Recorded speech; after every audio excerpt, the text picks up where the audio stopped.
Ayan na. Ah, kapatid mo ang ating presidente. Alam mo naman yung father ng bansa. Ah, gusto ko lang itanong sa susunod na taon kung tatakbo ka.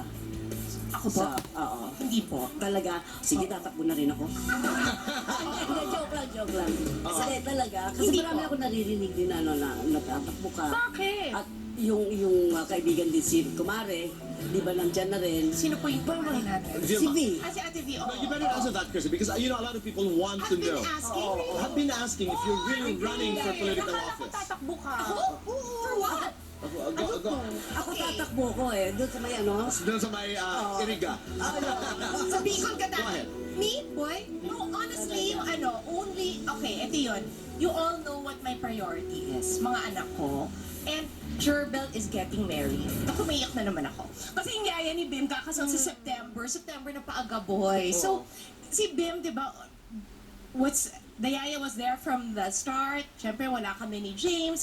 So, I really promised him that for the entire adjustment period, I'm gonna be there. And he said, are you gonna bring me to school and pick me up? So, I go, yes, honey, I will. They will adjust the schedule. So, ang politika requires someone who has no other responsibility but the responsibility to serve the constituents. Nung ang dad mo pumasok, malalaki na kayo.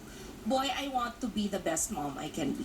And I cannot be the best mom I can be If hahatiin ko. So, ang gagawin ko, Ate Guy, ito po, yung mag-a-up. This year, 3 na yung franchise. So, sana maging, my dream is 8, you know that, boy? Yes, you know, I know. ng Filipino brand na kalaban mo.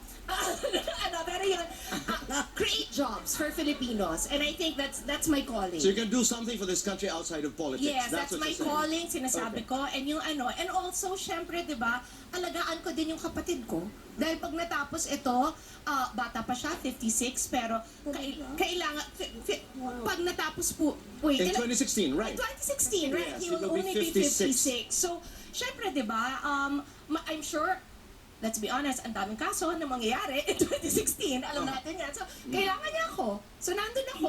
Yun, Okay. family first po. So, And klaro. thank you. Ate Guy, alam mo, thank you na hindi mo sinabing ayokong kaharap si Chris, ha. Maraming salamat po. Kasi, yung I think, yun ang maganda, sa'yo, na you don't hold grudges. And I think, yun yung talaga, sikreto boy ng longevity. Totoo. Di ba? Yun lang. That makes her who she is. The one of the only superstar. Kung Martin. totoong tatakbo in Bicol. Hindi pa. Nagbibiro lamang siya actually. Nagbibiro lang ako. Tatakbo daw siya ng literal.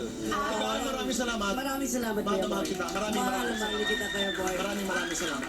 Mga kaibigan, huwag po kayong alis dahil magbabalik pa po ang Go, boy!